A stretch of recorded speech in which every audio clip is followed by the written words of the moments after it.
ಯಾವಾಗಲೂ ಕೂಡ ಸತ್ಯಮೇವ ಜಯತೆ. ಕಾನೂನು ಬಾಹಿರವಾಗಿ ವಿಧಾನ ಪರಿಷತ್ ಸದಸ್ಯರುಗಳನ್ನೆಲ್ಲ ಬೆಂಗಳೂರು ಕೋಲಾರದಿಂದ ಕರ್ಕೊಂಡು ಬಂದು ಇಲ್ಲಿ ಸದಸ್ಯರನ್ನು ಮಾಡಿ ಚುನಾವಣೆ ಮಾಡಿದ್ರು ಕೂಡ ಅವ್ರ ಸಂಖ್ಯೆ 16ಕ್ಕೆ ನಿಂತೋಯ್ತು.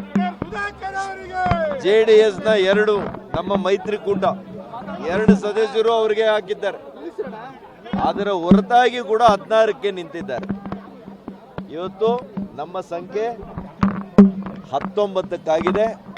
ನಾನು ಮೊದಲನೇದಾಗಿ ನನ್ನನ್ನು ನಂಬಿ ನಮ್ಮ ಪಕ್ಷದ ತತ್ವ ಸಿದ್ಧಾಂತ ಮಾನ್ಯ ನರೇಂದ್ರ ಮೋದಿಯವರ ನಾಯಕತ್ವವನ್ನು ಇಷ್ಟಪಟ್ಟು ನಮ್ಮ ಸದಸ್ಯರು 19 ಜನ ನನ್ನ ಸೇರ್ಕೊಂಡು ಏನು ಇವತ್ತು ಬೆಂಬಲವನ್ನು ಸೂಚಿಸಿದ್ದಾರೆ ಅವರಿಗೆ ಕೋಟಿ ಕೋಟಿ ನಮನಗಳನ್ನು ನಾನು ಅರ್ಪಿಸ್ತೇನೆ.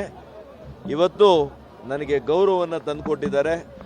ನನ್ನ ಜೀವಮಾನದಲ್ಲಿ ಅವರ ಸಹಕಾರನ ನಾನೆಂದೂ ಕೂಡ ಮರೀಲಿಕ್ಕೆ ಸಾಧ್ಯ ಇಲ್ಲ. ಯಾವಾಗಲೂ ಕೂಡ ನಾನು ಅವ್ರ ಜೊತೆಯಲ್ಲಿ ನಿಲ್ಲುವಂಥ ಕೆಲಸ ನಾನು ಮಾಡ್ತೇನೆ. ಚಿಕ್ಕಬಳ್ಳಾಪುರಕ್ಕೆ ವಿಶೇಷ ಅಭಿವೃದ್ಧಿಯ ಒಂದು ಸ್ಪರ್ಶವನ್ನು ನೂತನ ಅಧ್ಯಕ್ಷರಾಗಿ ಗಜೇಂದ್ರ ಅವರು ಏನು ಆಯ್ಕೆಯಾಗಿದ್ದಾರೆ, ಮೊದಲನೇದಾಗಿ ಅವರಿಗೆ ಹೃದಯಪೂರ್ವಕವಾಗಿರ್ತಕ್ಕಂಥ ಅಭಿನಂದನೆಗಳನ್ನು ನಾನು ಸಲ್ಲಿಸ್ತೇನೆ. ಅದೇ ರೀತಿ ಅತ್ಯಂತ ಬಲಹೀನ ವರ್ಗಗಳಿಂದ ಭಾಳ ಕಷ್ಟಪಟ್ಟು ಒಬ್ಬ ಸಾಮಾನ್ಯ ಗ್ಯಾಸ್ ಸಿಲಿಂಡರನ್ನು ಮನೆಗಳಿಗೆ ಹಾಕಿ ಜೀವನವನ್ನು ನಡೆಸ್ತಾ ಇದ್ದಂಥ ಒಬ್ಬ ವ್ಯಕ್ತಿಯನ್ನು ನಾನು ಇವತ್ತು ಉಪಾಧ್ಯಕ್ಷರನ್ನಾಗಿ ಮಾಡುವಂಥ ಅವಕಾಶ ನಮಗೆ ಸಿಕ್ಕಿದೆ. ನಮ್ಮ ಜೆ ನಾಗರಾಜ್ರವರನ್ನು ಕೂಡ ಜೆ ನಾಗರಾಜ್ ಉಪಾಧ್ಯಕ್ಷರನ್ನಾಗಿ ಆಯ್ಕೆ ಆಗಿರೋದಕ್ಕೆ ಅವರಿಗೆ ಕೂಡ ನಾನು ಹೃದಯಪೂರ್ವಕವಾಗಿರ್ತಕ್ಕಂಥ ಅಭಿನಂದನೆಗಳನ್ನು ಸಲ್ಲಿಸ್ತೇನೆ. ನಮ್ಮ ಎಲ್ಲ ಕಾರ್ಯಕರ್ತರ ಬಂಧುಗಳು, ನಮ್ಮ ಮುಖಂಡರುಗಳು ಏನು ಇಡೀ ಕ್ಷೇತ್ರದಿಂದ ಬಂದಿದ್ದಾರೆ ಇವತ್ತು, ಅವರಿಗೂ ಕೂಡ ನಾನು ವಿಶೇಷವಾಗಿರ್ತಕ್ಕಂಥ ಕೃತಜ್ಞತೆಯನ್ನು ಅರ್ಪಿಸ್ತೇನೆ. ಮಾಧ್ಯಮ ಸ್ನೇಹಿತರಿಗೂ ಕೂಡ ಮತ್ತು ಅಧಿಕಾರಿ ಮಿತ್ರರು ಎಷ್ಟೇ ಅವರ ಮೇಲೆ ಒತ್ತಡ ತಂದಿದ್ರೂ ಕೂಡ ಅವರ ಇತಿಮಿತಿಯಲ್ಲಿ ಅವರು ಚುನಾವಣೆಯನ್ನ ಮುಕ್ತವಾಗಿ ಮಾಡಲಿಕ್ಕೆ ಅವಕಾಶ ಮಾಡಿಕೊಟ್ಟಿರುವಂಥ ಪೊಲೀಸ್ ಅಧಿಕಾರಿಗಳು, ಕಂದಾಯ ಅಧಿಕಾರಿಗಳು, ಚುನಾವಣೆಗೆ ನೇಮಕ ಆಗಿದ್ದಂಥ ಎಲ್ಲ ಅಧಿಕಾರಿ ಮಿತ್ರರಿಗೆ ಕೂಡ ನಾನು ಹೃದಯಪೂರ್ವಕವಾದಂಥ ಕೃತಜ್ಞತೆಯನ್ನು ಅರ್ಪಿಸ್ತೇನೆ. ತಾವೇ ನೋಡಿದ್ರಿ, ತಾವೇ ಸಾಕ್ಷಿ. ರಾತ್ರಿ 10:30ಕ್ಕೆ ಬಂದಿದ್ದೀವಿ. ಅಲ್ಲಿಂದ ಅಲ್ಲೇ 2-3 ಮೆಂಬರ್ಸ್ನ ತಗೊಂಡು ಹೋಗೋಕ್ಕೆ ವಿಶ್ವ ಪ್ರಯತ್ನ ಮಾಡಿದ್ದಾರೆ. ನಾವು ಕೊನೆಗೆ ರಾಜ್ಯಪಾಲರ ಮೊರೆ ಹೋಗ್ಬೇಕಾಯ್ತು, ಕೇಂದ್ರ ಗೃಹ ಸಚಿವರ ಮೊರೆ ಹೋಗ್ಬೇಕಾಯ್ತು, ಈ ರಾಜ್ಯದ DGP ಕಮಿಷನರ್ ಅವರ ಮೊರೆ ಹೋಗ್ಬೇಕಾಯ್ತು. ಹೋಗಿ ಇವತ್ತು ನಾವು ಅಂತಿಮವಾಗಿ ಜಯವನ್ನ ಜನ ಆಯ್ಕೆ ಮಾಡಿದ್ದಾರೆ. ಜನರು ಬಯಸಿತ್ತು.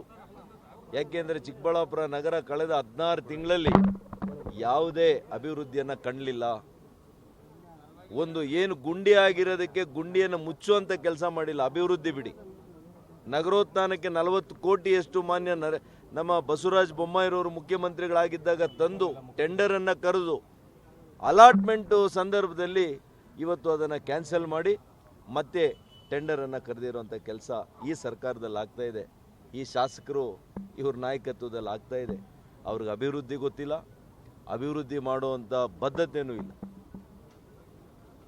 ಹಾಗಾಗಿ ಇವತ್ತು ಚಿಕ್ಕಬಳ್ಳಾಪುರ ಒಂದು ಸುಂದರ ನಗರ ಆಗಬೇಕು, ಒಂದು ಸುರಕ್ಷಿತ ನಗರ ಆಗಬೇಕು, ಒಂದು ಎಲ್ಲ ರೀತಿಯಲ್ಲಿ ಮಹಿಳೆಯರಿಗೆ, ಪ್ರತಿಯೊಂದು ವರ್ಗದ ಜನರಿಗೆ ಕೂಡ ಇದು ಒಂದು ಸುಸಜ್ಜಿತ ನಗರ ಆಗಿ ಆಗಬೇಕು, ಬೆಂಗಳೂರಿಗೆ ಪರ್ಯಾಯವಾಗಿ ಆಗಬೇಕು ಅನ್ನೋ ನನ್ನ ಕನಸು ಏನಿದೆ, ಅದಕ್ಕೆ ಅಧ್ಯಕ್ಷರಾಗಿ ಉಪಾಧ್ಯಕ್ಷರಾಗಿ ನಮ್ಮ ಎಲ್ಲ ಸದಸ್ಯರುಗಳು ಅವರಿಗೆ ಬೆಂಬಲವಾಗಿ ನಿಂತು ಇದನ್ನು ಕಾರ್ಯಸಾಧು ಮಾಡಬೇಕು ಅಂತೇಳಿ ನನ್ನ ಒತ್ತಾಸೆಯನ್ನು ಅವ್ರ ಮುಂದೆ ನಾನು ಇಡಲಿಕ್ಕೆ ಬಯಸ್ತೀನಿ. ಇಲ್ಲ, ಯಾಕೆಂದರೆ ಇವತ್ತು ಮಧ್ಯಂತರ ಆದೇಶ ಏನು ಬಂದಿದೆ, ಇವತ್ತು ಮಧ್ಯಂತರ ಆದೇಶ ಹೈಕೋರ್ಟ್ನಲ್ಲಿ ಏನಿದೆ, ಅಲ್ಲಿ ಅಂತಿಮವಾಗಿ ಆ ಒಂದು ರಿಟ್ ಪಿಟಿಷನ್ ಏನು ಹಾಕಿದ್ದಾರೆ ನಮ್ಮ ಮಾಜಿ ಅಧ್ಯಕ್ಷರು ಆನಂದ್ ರೆಡ್ಡಿ ಅವರು ಕೂಡ ಅಧ್ಯಕ್ಷರಾಗಿದ್ದಂಥ ಸಂದರ್ಭದಲ್ಲಿ ಅತ್ಯುತ್ತಮವಾಗಿರ್ತಕ್ಕಂಥ ಕೆಲಸ ಮಾಡಿದ್ದಾರೆ. ಈ ಚುನಾವಣೆಯ ಹಿಂದೆ ಕೂಡ ತಂತ್ರಗಾರಿಕೆ ಎಲ್ಲರನ್ನು ಕೂಡ ಒಟ್ಟಾಗಿ ಇಟ್ಕೊಂಡಿರ್ತಕ್ಕಂಥದ್ದು. ಇದನ್ನು ನಮ್ಮ ಮಾಜಿ ಅಧ್ಯಕ್ಷರಿಗೂ ಕೂಡ ನಾನು ವಿಶೇಷವಾಗಿರ್ತಕ್ಕಂಥ ಅಭಿನಂದನೆ. ಅವ್ರು ಮಾಡಿದಂಥ ಒಳ್ಳೆಯ ಕೆಲಸಕ್ಕೂ ಕೂಡ ಅವರಿಗೆ ವಿಶೇಷ ಅಭಿನಂದನೆ. ನಮ್ಮೆಲ್ಲ ನಗರ ಪ್ರದೇಶದ ಭಾಳ ಮುಖ್ಯವಾಗಿರ್ತಕ್ಕಂಥ ಮುಖಂಡರುಗಳು ನಮ್ಮ ನವೀನ್ ಕಿರಣ್ರವರು, ನಮ್ಮ ಮಾಜಿ ಅಧ್ಯಕ್ಷರುಗಳು ಏನಾಗಿದ್ದರು ಇಲ್ಲಿ, ಶ್ರೀಮತಿ ಲೀಲಾವತಿ ಶ್ರೀನಿವಾಸ್ ಅವರು ಇರ್ಬೋದು, ಪೆರಿಕಲ್ ಮಂಜುನಾಥ್ ಇರ್ಬೋದು, ನಮ್ಮ ಮುನಿಕೃಷ್ಣ ಅವರು ಇರ್ಬೋದು, ಇವರೆಲ್ಲ ಕೂಡ ಒಳ್ಳೆಯ ಆಡಳಿತವನ್ನು ಕೊಟ್ಟಂಥವರು, ಕೈ ಬಾಯಿ ಶುದ್ಧವಾಗಿ ಇಟ್ಕೊಂಡಿದ್ದಂಥವರು. ಇವರೆಲ್ಲರ ಒಂದು ಸಹಕಾರದಿಂದ ನಮ್ಮ ಕೆ ವಿ ನಾಗರಾಜಣ್ಣವರು, ಹೀಗೆ ಎಲ್ಲ ಹಿರಿಯ ನಾಯಕರು ಇದರಲ್ಲೂ ಭಾಗಿಯಾಗಿ, ನಮ್ಮ ಮರಳುಕುಂಟೆ ಕೃಷ್ಣಮೂರ್ತಿಯವರು, ಇವರೆಲ್ಲ ಸೇರ್ಕೊಂಡು ಈ ಒಂದು ಚುನಾವಣೆಯ ವಿಜಯಕ್ಕೆ ಇವರು ನಾಂದಿ ಆಡಿದ್ದಾರೆ, ಇವರು ಕಾರಣೀಭೂತರಾಗಿದ್ದಾರೆ. ನಾನು ನೆಪ ಮಾತ್ರ ಇದರಲ್ಲಿ. ಸರಿ, ತಮ್ಮ ಪರವಾಗಿ ಗಜೇಂದ್ರ ಮತ್ತು ನಾಗರಾಜಿಗೆ ಓಟ್ ಹಾಕಿ ಆನಂದ್ ರೆಡ್ಡಿ ಅವರು ಕೋಪ ಮಾಡ್ಕೊಂಡು ಹೊರಟೋದ್ರು, ಏನು ಹೇಳ್ತೀರಿ? ಏನು ಆನಂದ್ ರೆಡ್ಡಿ ಅವರು ಕೋಪ ಮಾಡ್ಕೊಂಡಿದ್ರೆ ಅವ್ರು ಯಾಕೆ ಕೈ ಎತ್ತಿದ್ದಾರೆ? ಅವ್ರಿಗೇನು ನೋಡ್ರಿ, ರಾಜಕಾರಣದಲ್ಲಿ ಇವೆಲ್ಲಿ ಸರ್ವೇ ಸಾಮಾನ್ಯ. ಅವ್ರಿಗೆ ಉದ್ದೇಶ ಇಲ್ಲದೆ ಇದ್ದಿದ್ರೆ ಅವರು ಮತನೇ ಕೊಡ್ತಾ ಇರಲಿಲ್ಲ. ಹಾಗಾಗಿ ಆ ರೀತಿಯಲ್ಲಿ ಏನು ಮಾತಾಡ್ಲಿಕ್ಕೆ ಹೋಗಬೇಡಿ, ನಮ್ಮಲ್ಲಿ ಭಿನ್ನ ಮಾಡಲಿಕ್ಕೆ ಹೋಗ್ಬೇಡಿ ದಯವಿಟ್ಟು. ನಾವೆಲ್ಲ ಕೂಡ ಒಗ್ಗಟ್ಟಾಗಿದ್ದೀವಿ. ಇನ್ನೂ ಹೆಚ್ಚಿನ ಜನ ನಮ್ಮ ಜೊತೆ ಆಗ್ತಾರೆ. ಅವ್ರಿಗೆ ನಾನು ಹೇಳೋದಲ್ಲ, ಅವ್ರು ಹೇಳ್ಬೇಕೀಗ. ಅಲ್ಲಿಂದ ಬರಬೇಕಾಗಿತ್ತಾ ಈ ರಿಸಲ್ಟ್ಗೆ? ನನಗೆ ಸೀತಾರಾಮ್ ಅವ್ರ ಬಗ್ಗೆ ಗೌರವ ಇದೆ. ಅನಿಲ್ ಕುಮಾರ್ ಅವ್ರಿಗೆ ಭಾಳ ಸಹಕಾರ ಕೊಟ್ಟಿದ್ದೀನಿ ಹಿಂದೆ ಕಾಂಗ್ರೆಸ್ ಪಕ್ಷದಲ್ಲಿದ್ದಾಗ. ಇವರಿಬ್ಬರು ಭಾಳ ಮುತ್ಸದ್ದಿ ಮುಖಂಡರುಗಳು, ಎಲ್ಲ ತಿಳುವಳಿಕೆ ಇರ್ತಕ್ಕಂಥವರು.